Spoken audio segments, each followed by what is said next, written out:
Hello everyone, today we are going to talk about the famous Canadian actor and producer Elliot Page. Welcome to the Daily Jar. You are in a knowledge paradise. Hello Daily Jar, welcome back to our channel. Are you ready to get inspired regarding about world famous Elliot? Elliot first came to recognition for his role in the television franchise Pit Pony, for which he was nominated for a Young Artist Award, and for his recurring roles in Trailer Park Boys and Regenesis. Elliot first came to recognition for his role in the television franchise Pit Pony, for which he was nominated for a Young Artist Award, and for his recurring roles in Trailer Park Boys and Regenesis. He had his breakthrough starring in the film Hard Candy, for which he won an Austin Film Critics Association Award and received an Empire Award nomination. If you are new here, welcome. Be sure to subscribe and follow us on Instagram and Facebook. But let's pursue. Today we bring you the extraordinary things you did not know about the intriguing and amazing actor Elliot Page. Elliot Page doesn't remember exactly how long he had been asking. But he does remember the acute feeling of triumph when, around age 9, he was finally allowed to cut his hair short. I felt like a boy, Page says. I wanted to be a boy. I would ask my mom if I could be someday.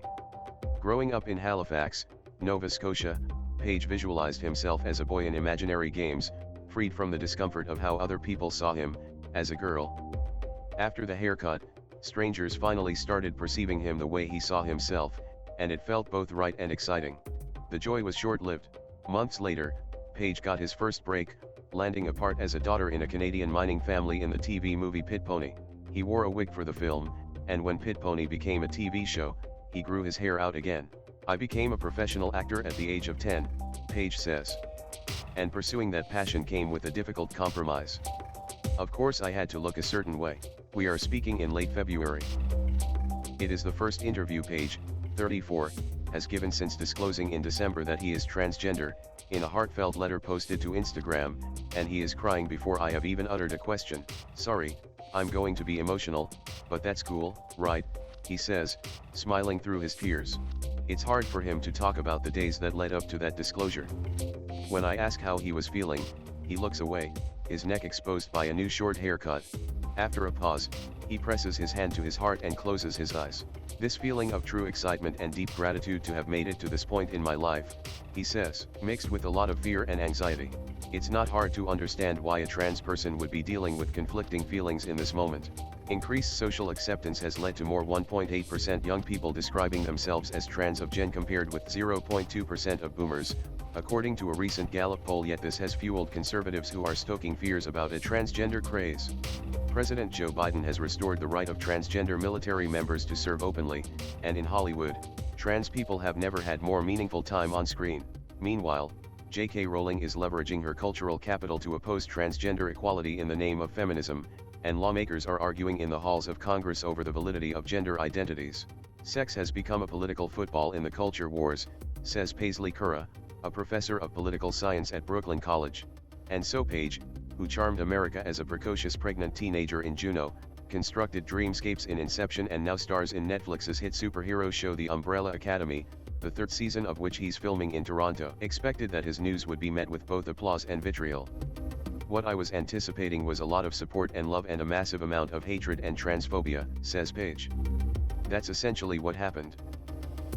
What he did not anticipate was just how big the story would be. Page's announcement, which made him one of the most famous out trans people in the world, started trending on Twitter in more than 20 countries. He gained more than 400,000 new followers on Instagram on that day alone. Thousands of articles were published, likes and shares reached the millions.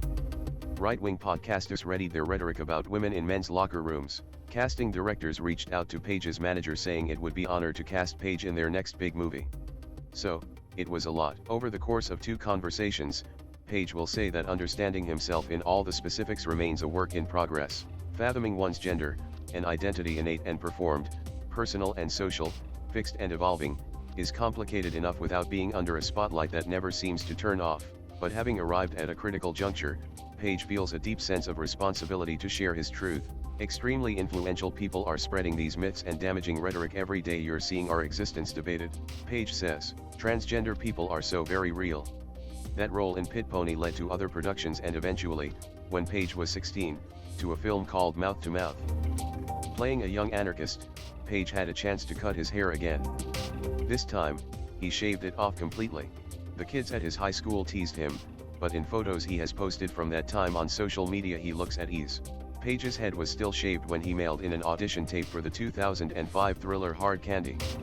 The people in charge of casting asked him to audition again in a wig. Soon, the hair was back. Paige's tour de force performance in Hard Candy led, 2 years later, to Juno, a low-budget indie film that brought Paige Oscar, BAFTA and Golden Globe nominations and sudden mega fame. The actor, then 21, struggled with the stresses of that ascension. The endless primping, red carpets, and magazine spreads were all agonizing reminders of the disconnect between how the world saw Paige and who he knew himself to be. I just never recognized myself, Paige says. For a long time I could not even look at a photo of myself. It was difficult to watch the movies too, especially ones in which he played more feminine roles. Paige loved making movies, but he also felt alienated by Hollywood and its standards. Alia Shawkat, a close friend and co-star in 2009's Whip It, describes all the attention from Juno as scarring. He had a really hard time with the press and expectations, Shawkat says. Put this on. And look this way. And this is sexy. By the time he appeared in blockbusters like X-Men, The Last Stand and Inception, Paige was suffering from depression, anxiety, and panic attacks. He didn't know, he says, how to explain to people that even though an actor, just putting on a t-shirt cut for a woman would make me so unwell. Shawkat recalls Paige's struggles with clothes. I'd be like, hey, look at all these nice outfits you're getting, and he would say, it's not me. It feels like a costume, she says. Paige tried to convince himself that he was fine, that someone who was fortunate enough to have made it shouldn't have complaints, but he felt exhausted by the work required to just exist, and thought more than once about quitting acting. In 2014, Paige came out as gay, despite feeling for years that being out was impossible given his career. In an emotional speech at a human rights campaign conference, Paige talked about being part of an industry that places crushing standards on actors and viewers alike. There are pervasive stereotypes about masculinity and femininity that define how we're all supposed to act, dress and speak, Paige went on, and they serve no one. The actor started wearing suits on the red carpet. He found love, marrying choreographer Emma Portner in 2018. He asserted more agency in his career, producing his own films with LGBTQ leads like Freeheld and My Days of Mercy. And he made a masculine wardrobe a condition of taking roles. Yet the daily discord was becoming unbearable. The difference in how I felt before coming out as gay to after was massive, says Paige. But did the discomfort in my body ever go away? No, no, no, no. In part, it was the isolation forced by the pandemic that brought to a head Paige's wrestling with gender. I had a lot of time on my own to really focus on things that I think, in so many ways, unconsciously, I was avoiding, he says. He was inspired by trailblazing trans icons like Janet Mock and Laverne Cox, who found success in Hollywood while living authentically. Trans writers helped him understand his feelings. Paige saw himself reflected in P. Carl's memoir Becoming a Man of. Eventually, shame and discomfort gave way to revelation.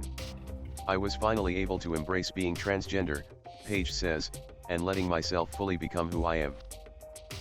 This led to a series of decisions. One was asking the world to call him by a different name, Elliot, which he says he's always liked. Paige has a tattoo that says EP Phone Home, a reference to a movie about a young boy with that name. I loved E.T. when I was a kid and always wanted to look like the boys in the movies, right, he says. The other decision was to use different pronouns for the record, both he, him and they, them are fine. When I ask if he has a preference on pronouns for the purposes of this story, Paige says, he, him is great. A day before we first speak, Paige will talk to his mom about this interview and she will tell him, I'm just so proud of my son. He grows emotional relating this and tries to explain that his mom, the daughter of a minister, who was born in the 1950s, was always trying to do what she thought was best for her child. Even if that meant encouraging young Paige to act like a girl. She wants me to be who I am and supports me fully, Paige says. It is a testament to how people really change. Another decision was to get top surgery. Paige volunteers this information early in our conversation. At the time he posted his disclosure on Instagram, he was recovering in Toronto. Like many trans people, Paige emphasizes being trans isn't all about surgery. For some people, it's unnecessary. For others, it's unaffordable. For the wider world, the media's focus on it has sensationalized transgender bodies, inviting invasive and inappropriate questions. But Page describes surgery as something that, for him, has made it possible to finally recognize himself when he looks in the mirror, providing catharsis he's been waiting for since the total hell of puberty. It has completely transformed my life, he says. So much of his energy was spent on being uncomfortable in his body, he says. Now he has that energy back. For the transgender community at large, visibility does not automatically lead to acceptance. Around the globe, transgender people deal disproportionately with violence and discrimination. Anti-trans hate crimes are on the rise in the UK, along with increasingly transphobic rhetoric in newspapers and tabloids. In the US, in addition to the perennial challenges trans people face with issues like poverty and homelessness, a flurry of bills in state legislatures would make it a crime to provide transition-related medical care to trans youth. And crass old jokes are still in circulation. When Biden lifted the ban on open service for transgender troops, Saturday Night Live's Michael Che did a bit on Weekend Update about the policy being called "Don't Ask, Don't Tuck." Page says coming out as trans was selfish on one level, it's for me. I want to live and be who I am, but he also felt a moral imperative to do so, given the times. Human identity is complicated and mysterious, but politics insists on fitting everything into boxes. In today's culture wars, simplistic beliefs about gender. On February 24, after a passionate debate on legislation that would ban discrimination against LGBTQ people, Representative Marie Newman, an Illinois Democrat, proudly displayed the pride flag in support of her daughter, who is trans. The next day Dr. Rachel Levine, who stands to become the first openly transgender federal official confirmed by the Senate, endured a tirade from Senator Rand Paul about genital mutilation during her confirmation hearing. My second conversation with Page happens shortly after this. He brings it up almost immediately, and seems both heartbroken and determined. He wants to emphasize that top surgery, for him, was not only life-changing but life-saving.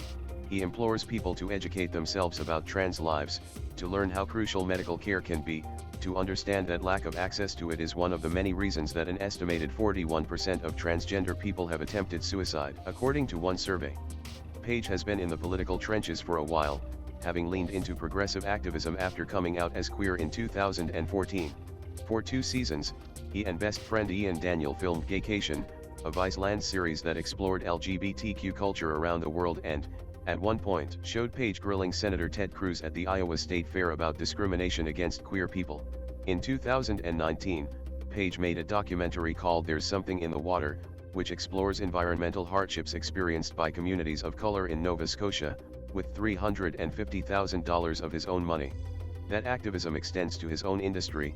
In 2017, he published a Facebook post that, among other things, accused director Brett Ratner of forcibly outing him as gay on the set of an X-Men movie. As a trans person who is white, wealthy and famous, Page has a unique kind of privilege, and with it an opportunity to advocate for those with less. According to the U.S. Trans Survey, a large-scale report from 2015, transgender people of color are more likely to experience unemployment, harassment by police and refusals of medical care. Nearly half of all black respondents reported being denied equal treatment, verbally harassed and/or physically attacked in the past year. Trans people as a group fare much worse on such stats than the general population. My privilege has allowed me to have resources to get through and to be where I am today, Page says, and of course I want to use that privilege and platform to help in the ways I can. Since his disclosure, Page has been mostly quiet on social media. One exception has been to tweet on behalf of the ACLU, which is in the midst of fighting anti-trans bills and laws around the country, including those that ban transgender girls and women from participating in sports. Mississippi Governor Tate Reeves says he will sign such a bill in the name of protecting young girls. Page played competitive soccer and vividly recalls the agony of being told he would have to play on the girls' team once he aged out of mixed-gender squads. After an appeal, Page was allowed to play with the boys for an additional year. Today, several bills list genitalia as a requirement for deciding who plays on which team. I would have been in that position as a kid, Page says. It's horrific. All this advocacy is unlikely to make life easier. You can't enter into certain spaces as a public trans person, says Chase Strangio, Deputy Director for Transgender Justice at the ACLU, without being prepared to spend some percentage of your life being threatened and harassed. Yet, while he seems overwhelmed at times, Page is also eager. Many of the political attacks on trans people, whether it is a mandate that bathroom use be determined by birth sex, a blanket ban on medical interventions for trans kids, or the suggestion that trans men are simply wayward women beguiled by male privilege, carry the same subtext that trans people are mistaken about who they are. We know who we are, Page says. People cling to these firm ideas, because it makes people feel safe. But if we could just celebrate all the wonderful complexities of people, the world would be such a better place. Even if Page weren't vocal, his public presence would communicate something powerful. That is in part because of what Brooklyn College's Curra calls visibility gaps. Historically, trans women have been more visible, in culture and in Hollywood, than trans men. There are many explanations. Our culture is obsessed with femininity. Men's bodies are less policed and scrutinized. Patriarchal people tend to get more emotional about who is considered to be in the same category as their daughters. And a lot of trans men don't stand out as trans, says Curra, who is a trans man himself. I think we've taken up less of the public's attention because masculinity is sort of the norm. During our interviews, Page will repeatedly refer to himself as a transgender guy. He also calls himself non-binary and queer, but for him, trans masculinity is at the center of the conversation right now.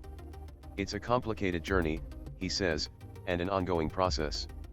While the visibility gap means that trans men have been spared some of the hate endured by trans women, it has also meant that people like Page have had fewer models.